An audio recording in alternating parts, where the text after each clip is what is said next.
Perfect! So when I'm looking for a new keyboard and mouse, there are a few things that I like to consider. The first being, how good is the typing and navigating experiences of each device?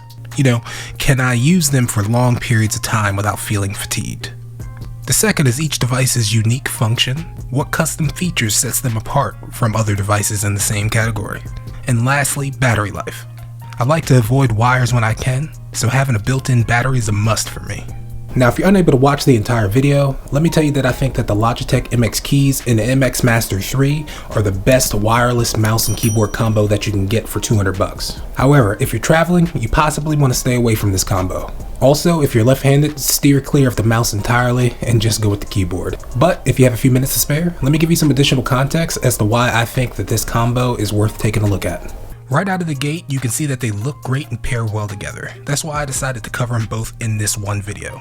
They match pretty well with any space gray Apple products, and the keyboard comes in both Mac and Universal models that work across multiple platforms. Now when it comes to the typing experience on the MX keys, I'm not quite sure what to compare it to. It's actually much more of a softer touch than a mechanical keyboard, but it still gives some satisfying clicks, at least in my opinion. The keys have a bouncy, spongy type feel, but not in a way that makes me lack confidence in what I'm typing. You might not think that that's such a huge deal, but sitting down and typing for hours can be pretty unpleasant if you don't enjoy the keyboard you're typing on. I know a lot of keyboard enthusiasts swear by mechanical keyboards and love the way the keys feel and sound, so just to give you a bit of a comparison, I'm going to let you hear what this keyboard sounds like versus this Logitech G Pro mechanical keyboard.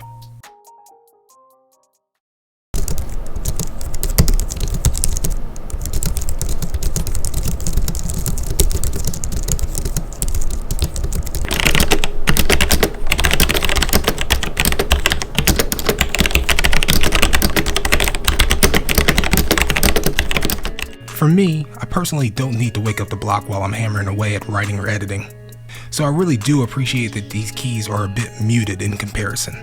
It has all the media keys and function keys that I traditionally use, like volume and brightness controls, but for whatever reason this keyboard does not have any height adjustment capabilities. I'm really not sure why they opted to go this route, but this isn't something that ever bothered me personally. I actually enjoy the default typing angle. And I'm not a big number pad person, but I'd imagine if you like the regular keyboard, that you'll enjoy the number pad as well. But one thing I have to mention about this thing is that it's very heavy. And as great as this thing is to type on, you're going to want to pick a spot and just leave it there. There is no way you would ever want to travel with this thing in a situation where size and weight matters. As far as the rest of the design, the only thing I'm not crazy about are the function keys above the number pad, and I'll explain why shortly. But before we get there, let's touch on my experiences using the MX Master 3. The ergonomics on this mouse are high quality. There are a lot of buttons, including this big thumb rest, but all of them are positioned within reach and in a way that won't take your hand too far out of the natural resting position that you're in. You just don't realize how bad your mouse is until you use a good one. Long term, your hands and wrists are going to appreciate a comfortable mouse, and I really appreciate the thought that went into the ergonomics of the MX Master 3. Like I mentioned before, if you use a mouse with your left hand, this isn't going to be for you. Unlike, say, the Apple Magic Mouse, it doesn't allow you to switch between left hand and right hand use. Also, I know people like to travel with a mouse. You heard what I said earlier, but you'll probably see this one pop up in a lot of travel bag videos here on YouTube. However, I don't like traveling with this mouse. It's just too big and takes up too much space for me to really want to throw in a bag. So if size bothers you, you might actually want to consider the MX Anywhere instead. I'd say if you're willing to trade a few custom buttons, you're going to get a much more travel-friendly size mouse. Now let's move on to some of these devices' unique functions and what you can do with the custom buttons. They pair over Bluetooth or over a USB dongle that does come included, but I've actually been thrilled with the reliability of the Bluetooth connection. I'm not doing any gaming with these, but for everyday tasks and editing, I don't notice any connection or latency issues to mention. Since they both have dedicated buttons for you to switch devices, they'll switch between 3 devices fairly easily. In addition to that, you can use the Logitech Flow software. Now this is something that you're going to need one of the compatible mice to perform. What this actually allows you to do is control 2 computers seamlessly without actually having to press any buttons to switch between pairing them. And if you have the MX keys, it will also follow along with that and switch the computer that you're using as well. For folks who love to be able to customize their equipment, they will be happy to know that Logitech has you covered there as well. Literally every function button on these devices are customizable with the Logitech Options app. Not only that, they are customizable per application. So you can have a set of custom keys for, say, Final Cut, and a different set of custom keys for, say, Safari or Chrome. It's really nice to be able to program common keyboard shortcuts to just one button on the mouse or keyboard.